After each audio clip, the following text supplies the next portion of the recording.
the city that we're calling Jerusalem, or that we know as Jerusalem, used to be called what? The central city of Canaan, or Lux. Okay. Another important thing to know about it, because there were people there before the children of Israel got there, and they had to fight for this land. Now, we today, as Israelites, don't understand. We have a land. Okay. Huh? So that when we say we African American or whatever, and you ask them, well, there are 55 countries in Africa. Where would you go back to? Exactly. They want to send you back, so where would you go back to? But if they asked the Israelite, where would he go? What would he say? Where would he want to go? He would want to go to Jerusalem. Why? Because that's the central point. Again, remember I read in Revelation 21, it talked about the New Jerusalem coming down. So if we look today, people would say, well, no, I don't want to go to Jerusalem now, because they fighting over there, and they doing this, and they doing that. But remember what I read, it said a New Jerusalem. So that means that something is going to transpire. Okay. That we're going to be glad about. Remember, the Father said he would gather us, his people, and those who do what? Join themselves to Israel. But again, let's talk about Israel. Okay. Turn to Exodus, the 24th chapter.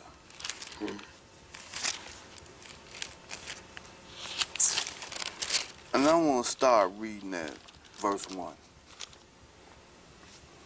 It says, now he said to Moshe, come up to Yahweh, you and Aharon, Nadab and Abihu, and 70 elders of Israel, and worship from afar.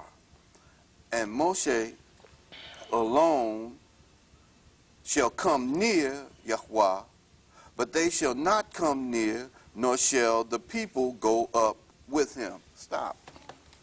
Now, the reason I read that is because here the children of Israel were getting ready to get the covenant that was made with the Father. Remember this covenant, or this law that we talk about, this agreement, the Father made with the children of Israel. And they had just come out, they had come out of Egypt, right? So they went up on the mountain to get this agreement. I'm going to continue to read. It says, so Moshe came and told the people all the words that Yahweh and all the judgments, and all the people answered with one voice and said, all the words which Yahweh has said, we will do. And Moshe wrote all the words of Yahweh, and he rose early in the morning and built an altar at the foot of the mountain, and 12 pillars according to the 12 tribes of Israel. Now, this was where the agreement was getting ready to be ratified by us as a people. Again, let me continue to read. It says, then he sent young men of the children of Israel who offered burnt offerings and sacrifices, peace offerings, oxen to Yahweh. And Moshe took half the blood and put it in the basin, and half the blood he sprinkled on the altar. Then he took the book of the covenant and read in the hearing of the people. And they said, all that Yahweh has said we will do and be obedient to. Stop. From then on, we were obligated as a people. But now remember, we were still wondering. We hadn't got to the land, to where we were going. So that means that we were in a tent. So this tent was the representation of later of a temple that was to be built later. So let's turn to Kings.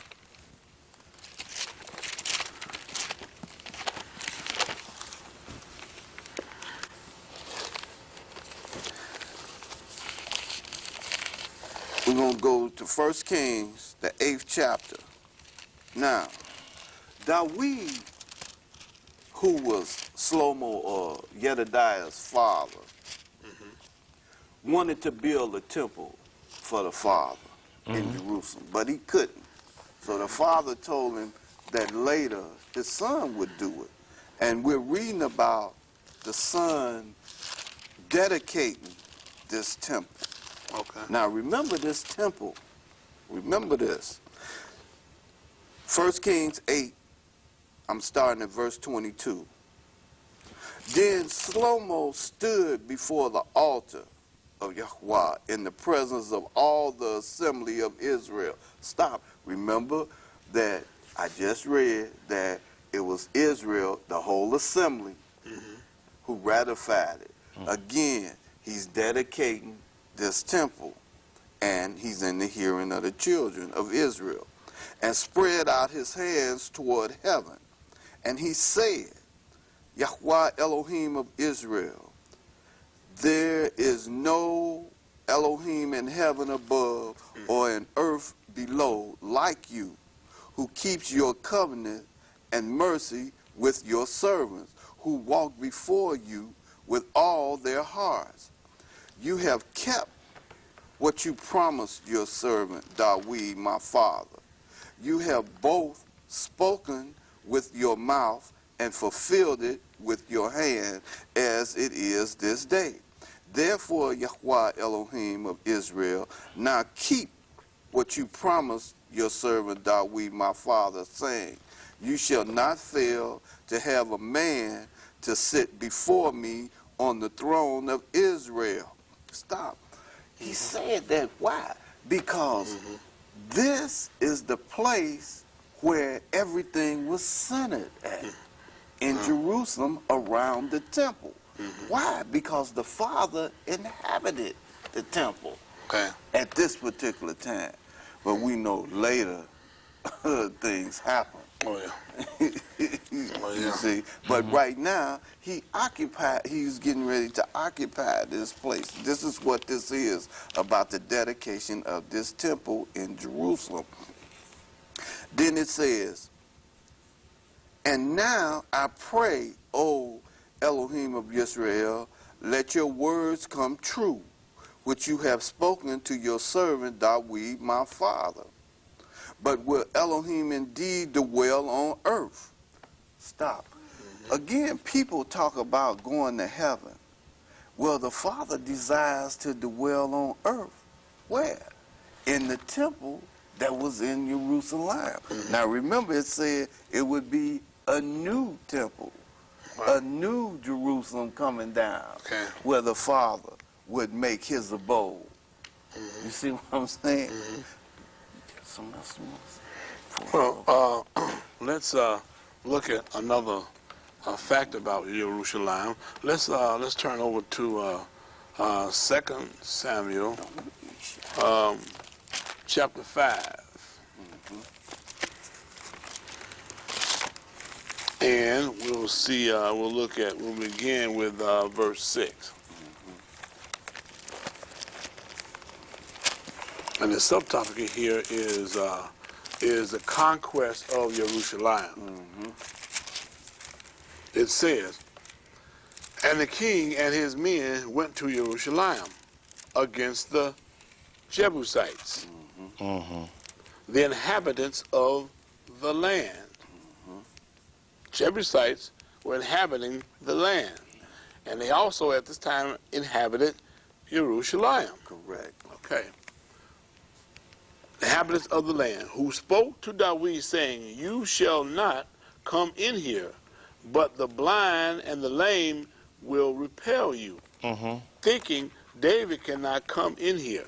Nevertheless, Dawid took the stronghold of Zion, talking about Jerusalem. Right.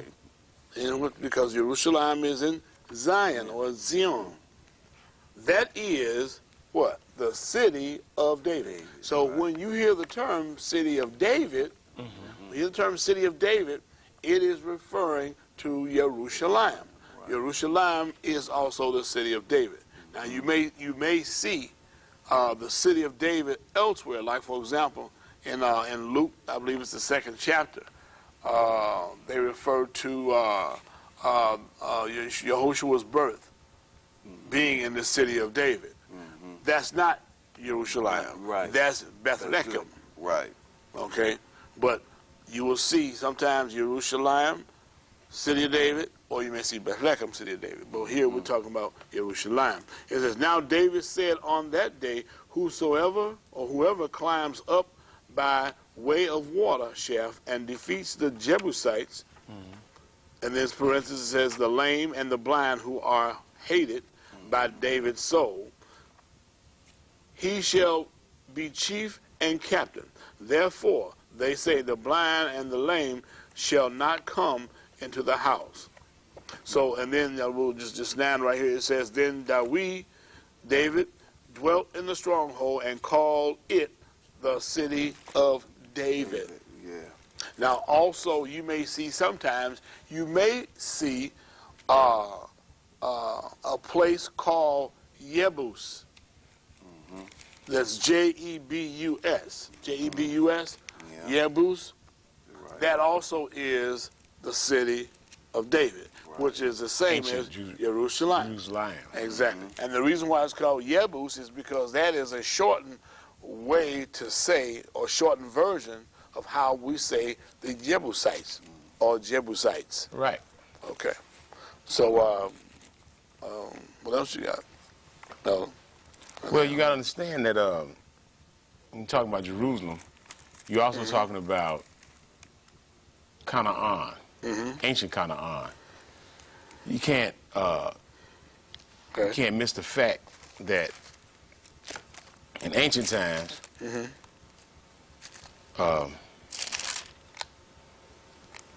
pagan people, normally known as Canaanites, occupied that land. They did. Okay, and like the elder just pointed out, Jebus, which was the same exact location as Jerusalem, you must understand that land had been defiled before we had even walked into the land. That's right. So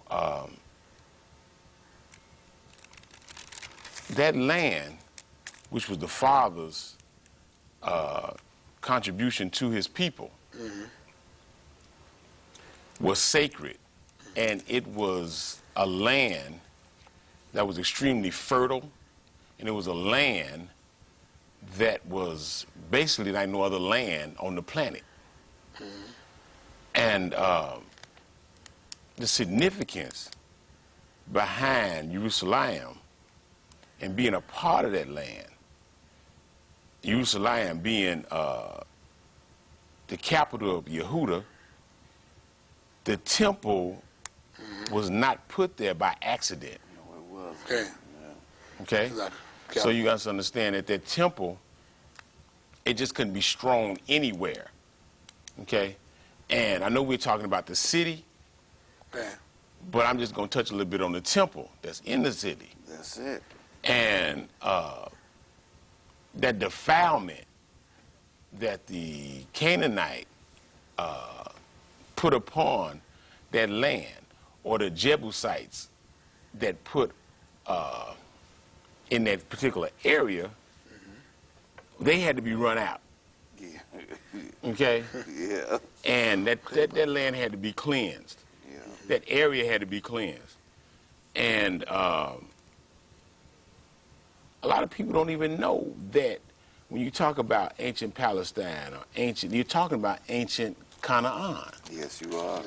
where the Canaanites dwelt. Yes, you are.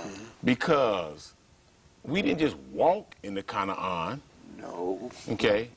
Canaan had to be cleansed. You had to fight for it. You had to destroy a lot of Canaanites. Because that was prophecy. Because remember, Noah cursed his grandchild, Canaan. Yes, he did. Okay? And this is what we're talking about. And let's go back in Genesis and look at that. Okay?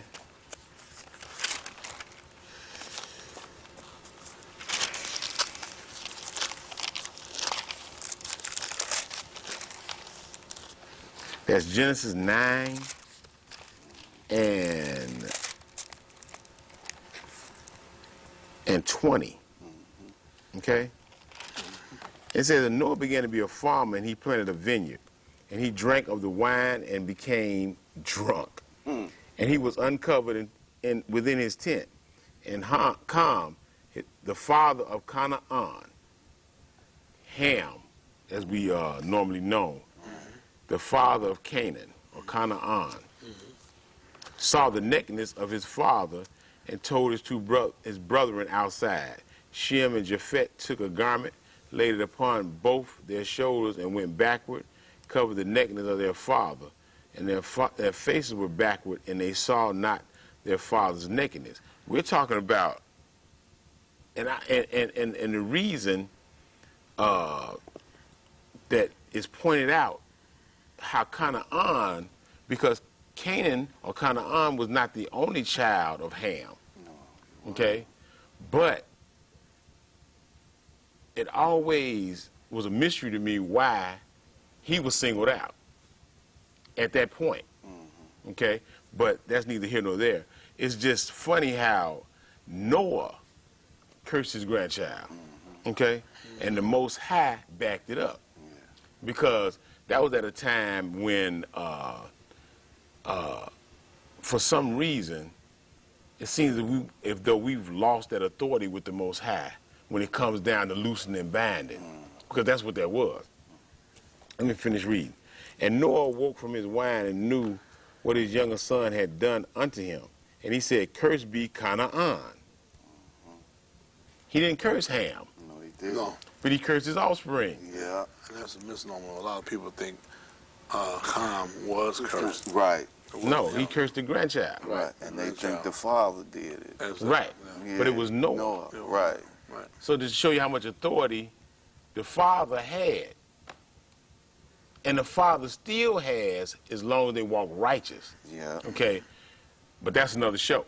But we're going to talk about Canaan, which houses the city of Jerusalem. Right. It's just that I'm trying to, create a scenario so you can understand that Jerusalem just didn't spring up out the ground. Right. Okay? It was ancient Canaan, or Yeah. Canaan. Let me finish reading. 25. And he said, cursed be Canaan, a servant of servants shall he be unto his brethren.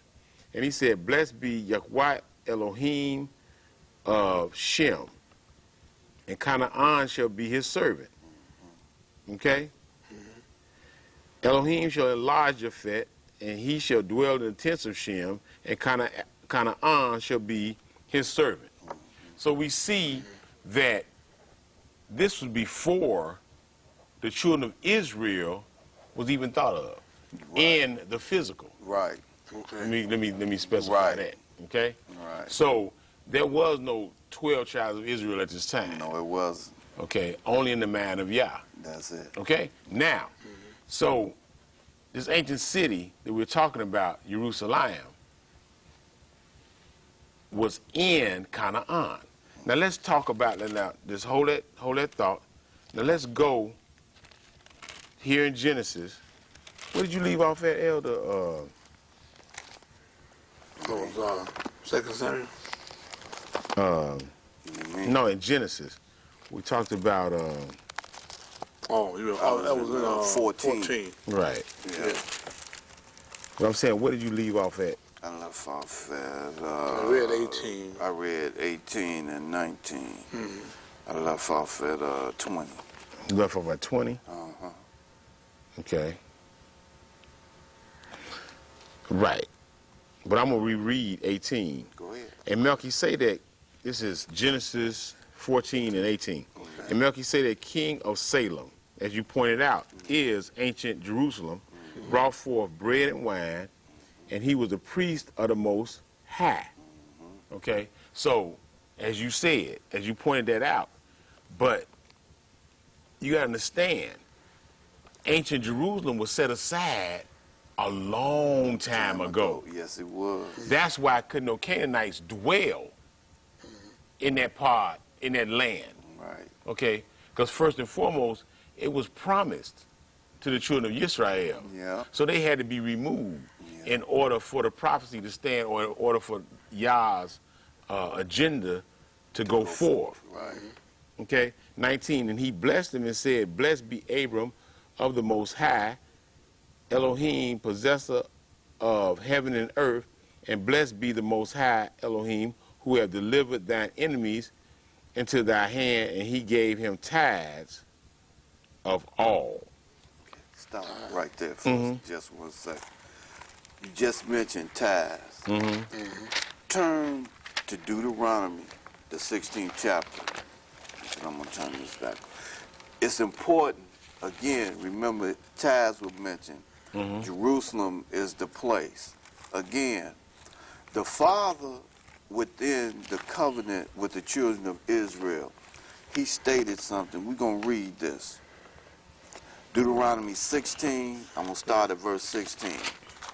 Okay. 16. Right. It says, 3 times a year all males shall appear before Yahweh your El in the place which he chooses. Stop.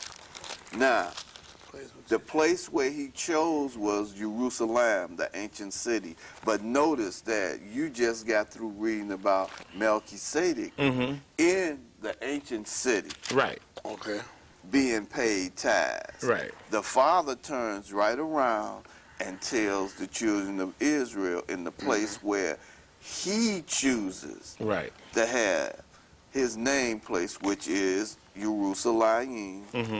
3 times a year, all males are to appear before him and pay tithes.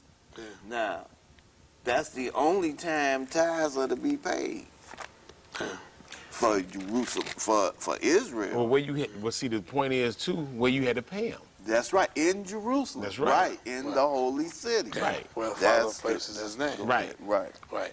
That is true. And the beauty of it is, that city is still sacred unto Yah. Of course it is. Okay, but the activity that goes on now in Jerusalem is not an activity that the Father favors. No, it's not. Okay, and that's part of our endeavor, is to try to get things back on track. Right. Or try to put things in the right perspective. And I'm reading right here in Genesis.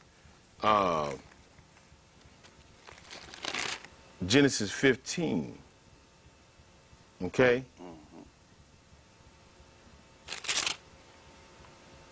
Where it says, Genesis 15 and 1, after these things, the word of Yahweh came unto Abram in a vision, saying, fear not, Abram, I am thy shield and thy exceedingly great reward.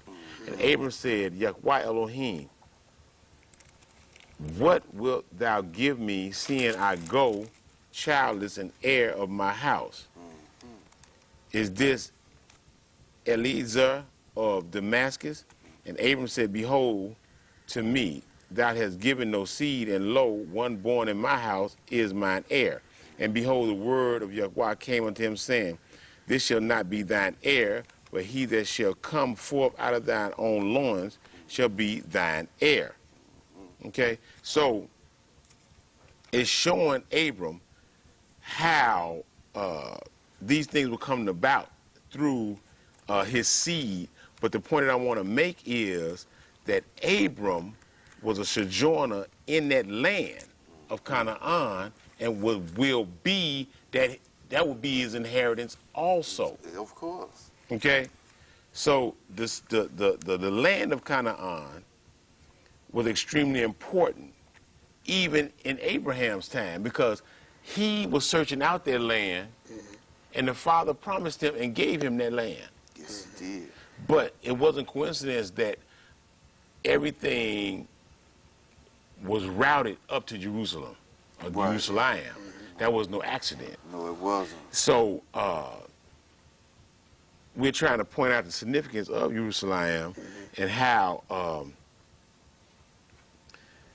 it's important in that time and in this time too. Right.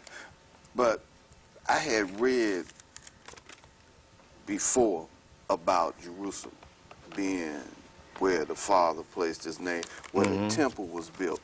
But before Jerusalem was the place, there was another place Right? that was called Shiloh in the land of Israel. Shiloh. Right, Shiloh. Turn to Joshua, the 18th chapter. 18th chapter.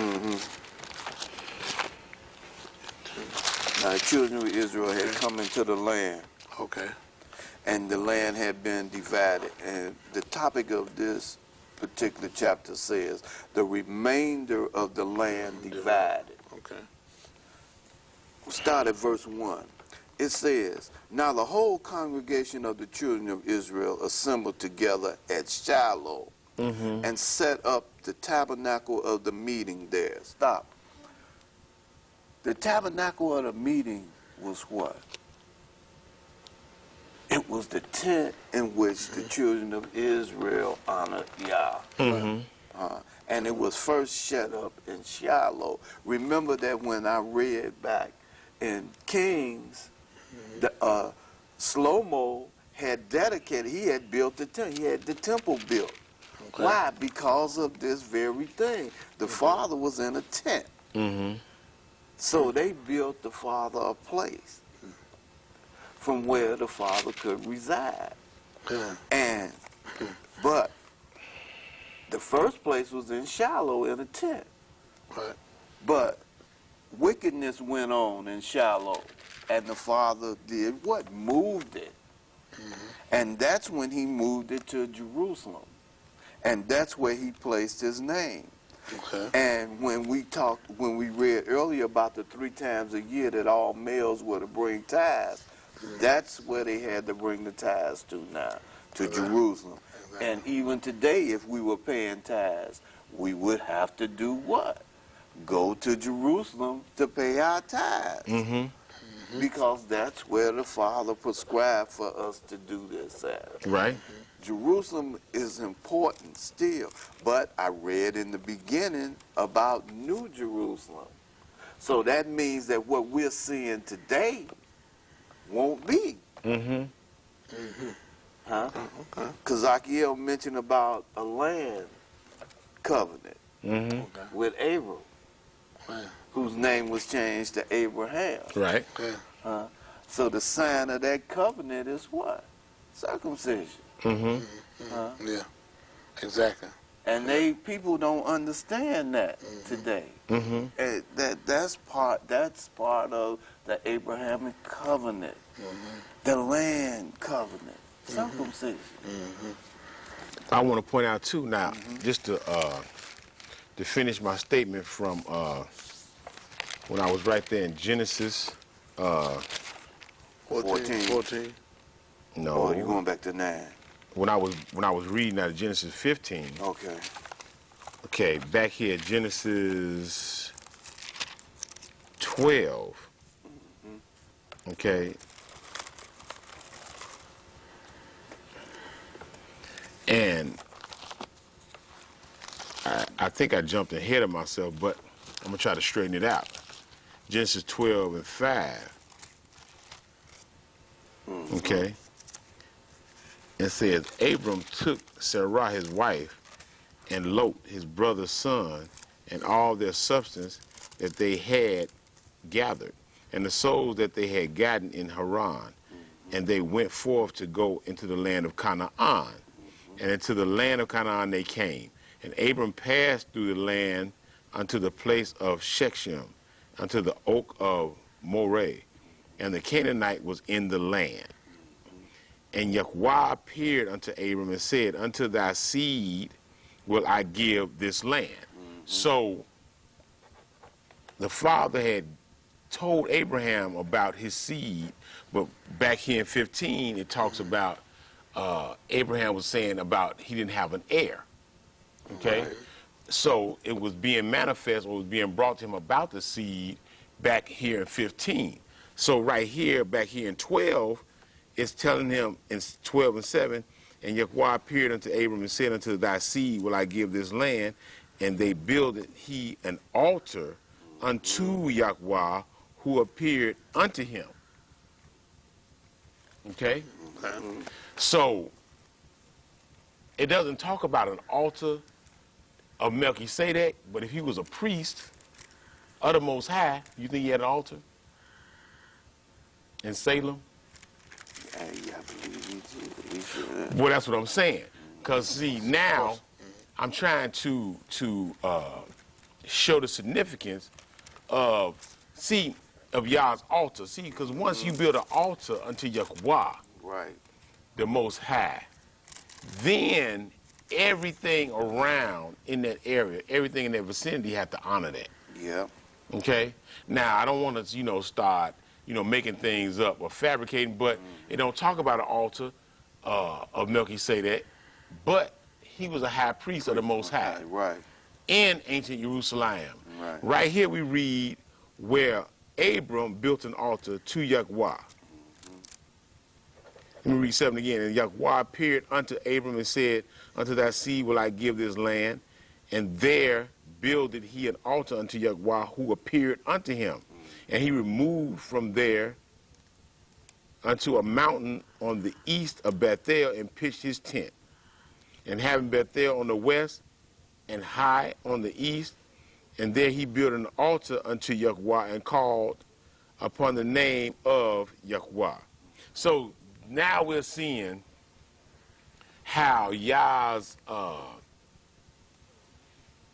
altar and or which is the instrument it was used to communicate with Yah is being established because Yah has his ambassador in play, which was Abram at this particular time.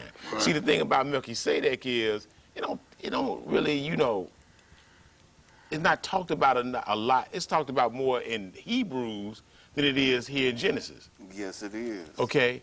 So, but you get a feel for what Melchizedek was trying to do by him being a priest of the Most High at that particular time.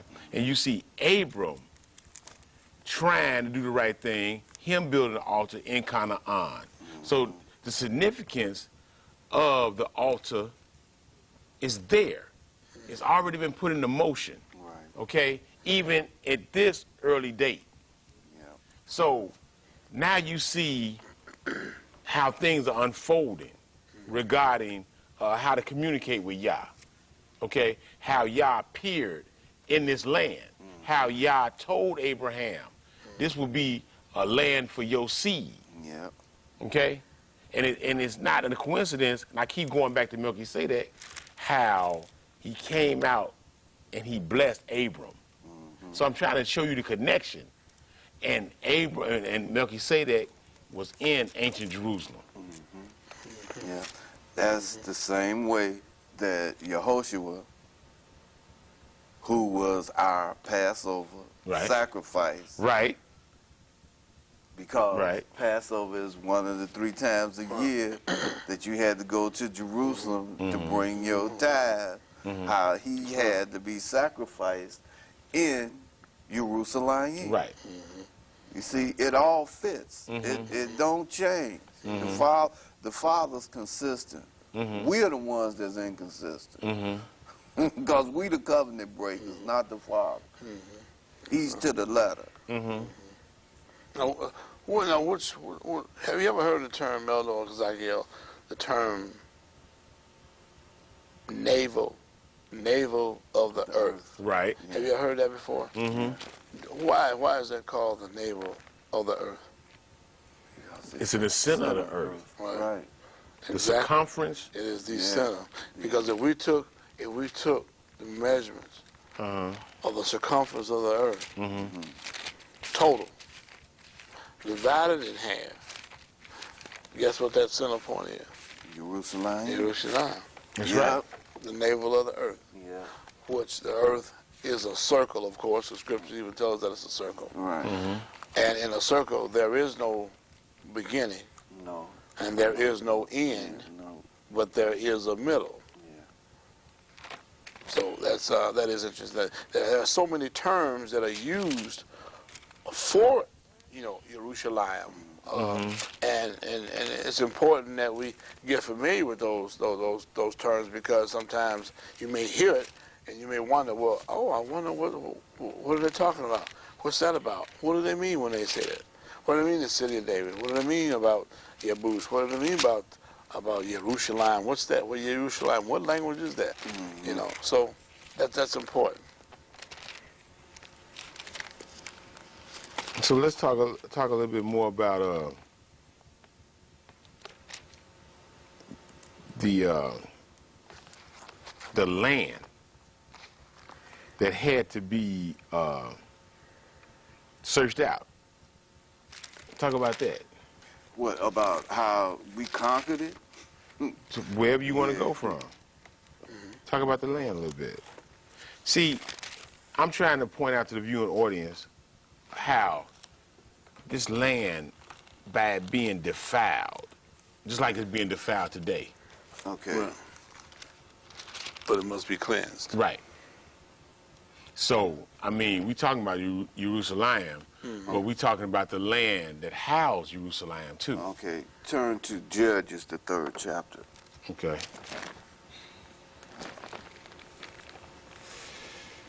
I'm going to start reading at verse 1.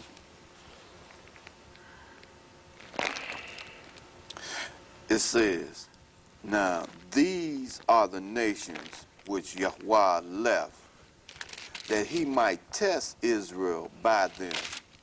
That is, all who had not known any of the wars in Canaan." Again, like Kazakiel stated, how Canaan was the land. It says, these are the nations that the Father left. He didn't destroy all the nations when we went in. It said, for to do what? To test the children of Israel. It says, this was only so that the generations of the children of Israel might be taught to know war, at least those who had not formerly known it, namely 5 lords of the Philistines, all the Canaanites, the Zidonites, and the Havites, who dwelt in Mount Lebanon, and from Mount Baal Hermon to the entrance of Hamath. And they were left that he might test Israel by them, to know whether they would obey the commandments of Yahweh, which he had commanded their fathers by the hand of Moshe. Thus the children of Israel dwelt among the Canaanites, the Hittites, the Amorites, the Perizzites, the Havites, and the Jebusites. And they took their daughters to their wives and gave their daughters to their sons, and they served their gods. Stop. Now, remember when the children of Israel got ready to go into the land, that was the very thing that the Father told them not to do. When you go into the land, do not inquire about how these people serve their gods. Matter of fact, he told them, don't give your sons to their daughters, and don't give your daughters to their sons. And what did I just get through reading? That we gave our sons and our daughters to them, and they gave their sons and their daughters to us. We disobeyed just what the Father said. Didn't it say he left them in the land to test us? And we failed the test. Just like we failing the test today. Because we serving them same other gods that the Father told us not to serve. Instead of trying to serve him. so that we can be the complete people that he intended us to be. I see what you're saying. Yeah. That's a good point. Turn to, we still in Judges. Turn to the 19th chapter. Because I want to make this point. I'm going to show what Elder, the point he made, where a person can find that. When you talk about Yebus, right here. It says 19 and 10. It says, I'm going to read 19 and 9. And when the man rose up to depart, he and his concubine and his servant and his father-in-law, the damsel's father, said unto him, Behold, now the day draweth toward evening. I pray you tarry all night. Behold, the day groweth to an end. Lodge here, that thine heart may be merry. And tomorrow get you early on your way, that thou mayest go home. But the man would not tarry that night, but he rose up and departed, and came over against Yebus. That's their name, which is Jerusalem. Correct. And there were with him 2 asses saddled. His concubine also was with him. And when they were by Yebus, the day was far spent. Okay? Now they still calling this Yebus. And this is after. This is after, sure. Well, I'm just saying they still calling this Yebus. Right. Okay. Let me see. And when they were by Yebus, the day was far spent, and the servant said unto his master, Come, I pray thee, and let us turn into this city of the Jebusites and lodge in it. Well, see, remember now, there's still those were some of the same people that the Father left in the land to test Israel at this particular time. Right. So this is why it was still called Yebus. Right. Yeah. But you understand, too, the temple hadn't been built. No, Okay. none of that. And it was still being called Yebus, right? We need to find out when will it start being called Jerusalem. Okay? Not to put anybody on the spot, but at the same time, there was a key point that you brought up about Yebus, because a lot of people don't know that. Yeah. Well, flick over to 1 Chronicles, 11th chapter, and I just want to just reinforce what you just stated about Yebus. First Chronicles, 11th chapter, and we can kick in there at the 4th verse, and the subtitle here is the city of David, which we know is Jerusalem. It says, and David and all Israel went to Jerusalem, which is Yebus, Right. where the Jebusites were, the inhabitants of the land. But the inhabitants of Yebus said to David, You shall not come in here. Nevertheless, David took the stronghold of Zion, that is, the city of David. Now David said, Whoever attacks the Jebusites first shall be chief and captain. And Joab, the son of Zeruiah, went up first and became chief. And then David dwelt in the stronghold. Therefore they call it the city of David. It says, and he built the city around it, from the Millo to the surrounding area, and Joab repaired the rest of the city. So, that That's is pretty just interesting. reinforce that, yeah. Yeah. Because the Canaanite, I guess by them had been there for so long, they were a worthy adversary. Because all of them wouldn't run out the land. Right. Okay? But this particular tribe of the Canaanite is the tribe that's in the same spot as the city, Jerusalem. Okay. So a lot of this surrounds this tribe, okay?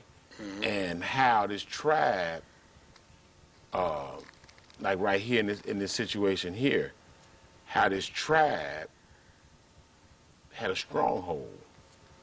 And this tribe had to be run, or this tribe had to be defeated of Jebus, or the Jebusite. Okay? And once they were conquered in this particular battle, it was called the city of David. Okay? The city of David. Okay. Right. The city of David. So now we're on our way to help and establish permanently Jerusalem. Okay? So, Elder, let me see. Turn to, we already talked about that, First Chronicles, wait a minute, I'm gonna get confused.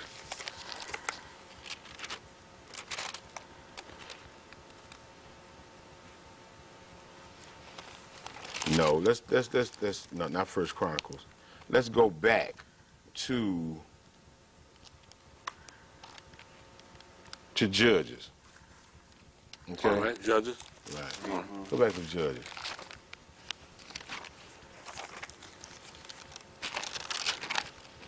I want to point something out. Was that Judges 19? All right.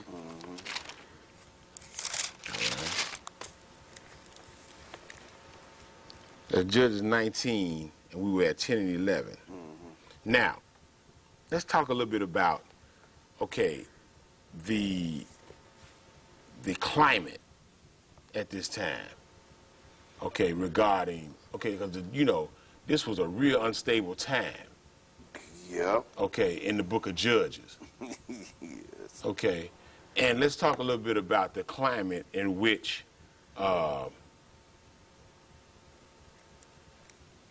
that was in existence at this time, the climate around the children of Israel, and how, because you talked about how, okay, they were told not to give the sons and the daughters, right? Correct. And how